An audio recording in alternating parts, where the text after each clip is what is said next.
Hello and welcome to David's World. And today I stated in a video when I got blueberries that I have quite a lot of them. And the thing comes is that they take up quite a bit of space. So for me, and what I do to reduce that space and to make it easier to find, I take them out the case. But there's more to it than that. Of course there is. There is much more to it than that. Let's see. Now, as we take it, this is how wide 5 boxes are. Shall we just get a tape measure?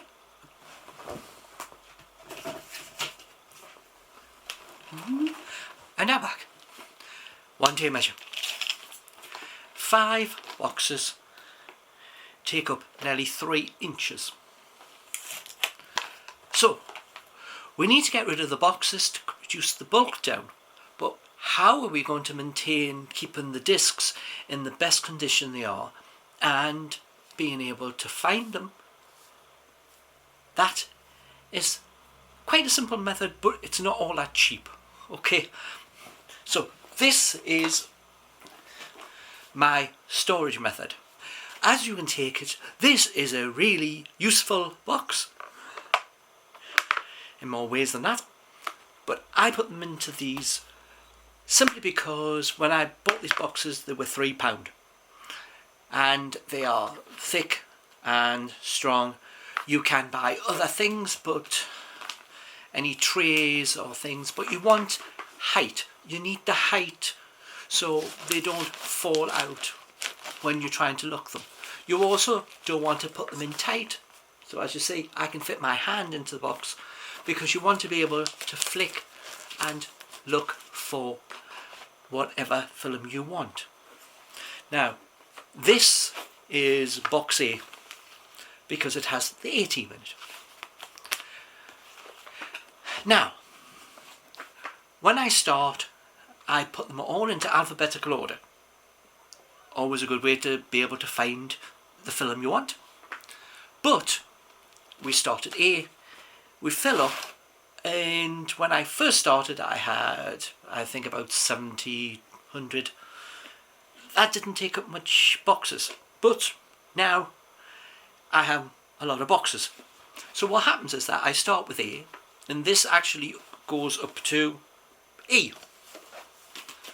When this fills up a little more, E will come out of here and go into the next box, and then we'll work back and technically move a whole letter of the alphabet out of a box and into the next box.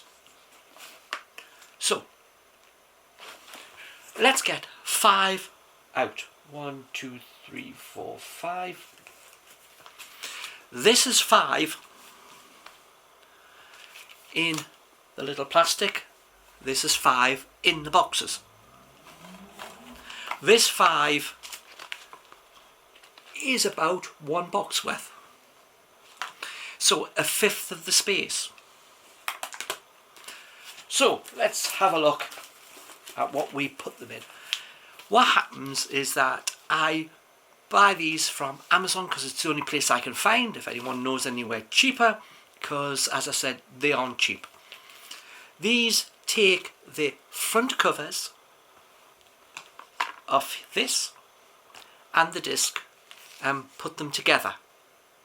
So inside here,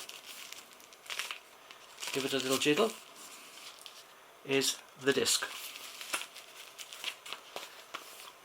All in one neat little envelope that you can see they are together, and normally you would just put the disc in between the front and back cover, and that will stop it from getting scratched and marked and protected.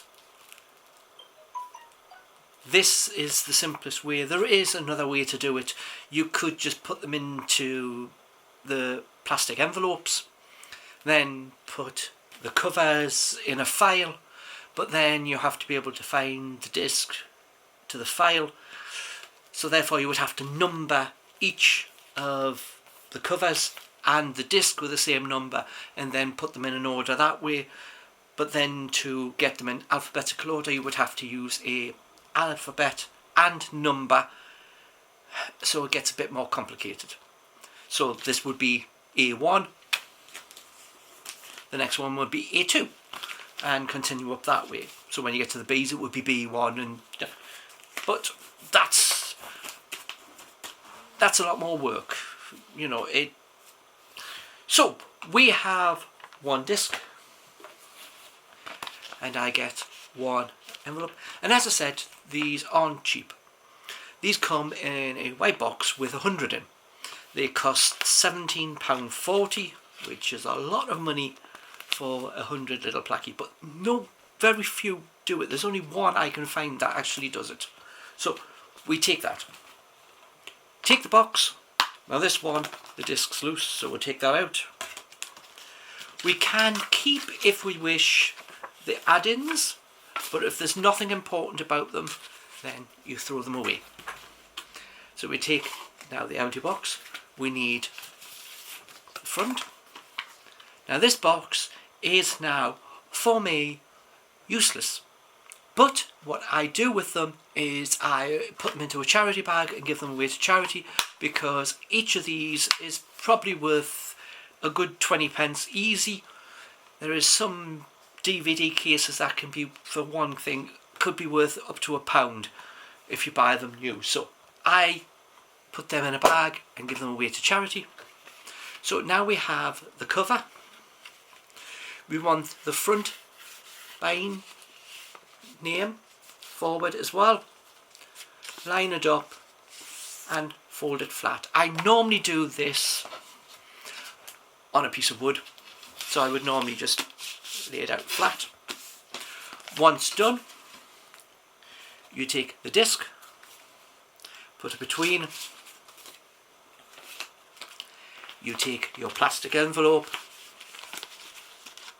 having the biggest section with the flap at the front, you just slide one into the other,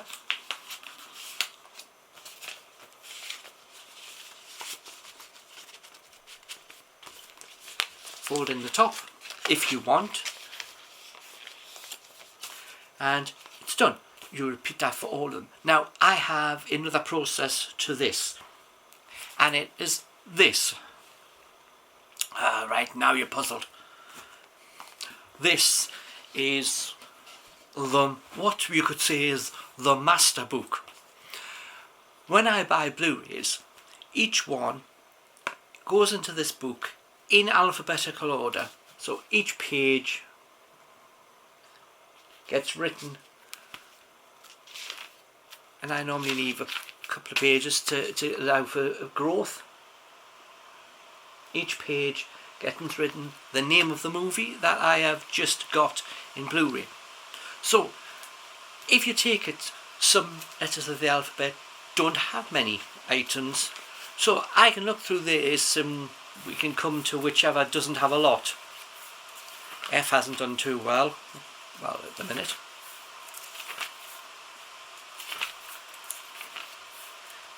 J's not doing too well. K's only got 3, 6, 10. So certain letters have more films named. S is a good one for that one. There is normally quite a lot of films that get S done for it. So that is how I collect together and take up less space. So if you take it that this box, although it has about 6.5 inch of discs, there is a lot of discs in here.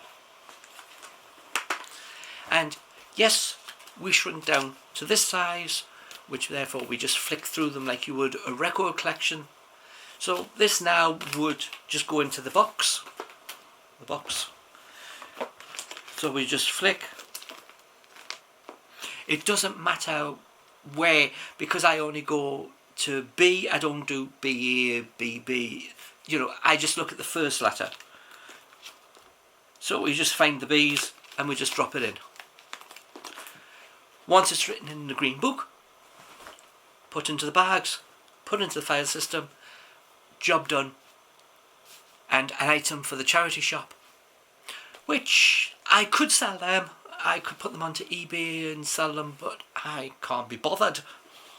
I have better things to do than that. I'll give it to the charity and they can have the money from it. So that is how I organise, and especially that I don't know how many now.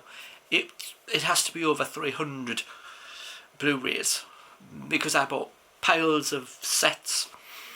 Yes, of course I have doubles, but that's not as important on the grounds that any doubles could then go to the caravan or go upstairs. If it's a good film, then it doesn't make much difference, but most of these Blu-rays are cheaper than DVDs now in a lot of cases, but not everything. So if I paid 25p, I'm not too bothered.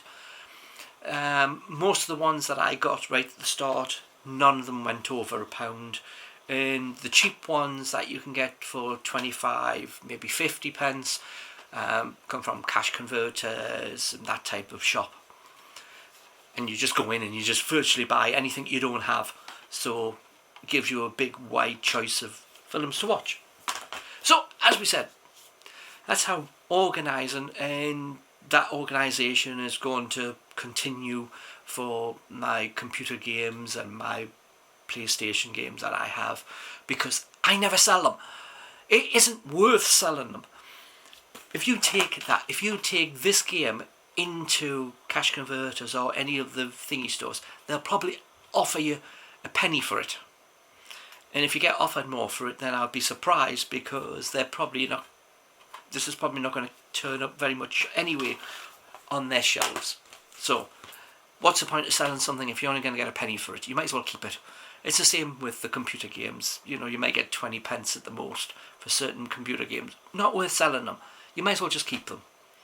And then you've got a bigger collection. Just means you have to store them. So, if you can store your computer games into just one of them, you take up a lot less space. It doesn't make any difference then. So, thanks for watching. Please like, comment and subscribe. See you on the next video. Bye for now.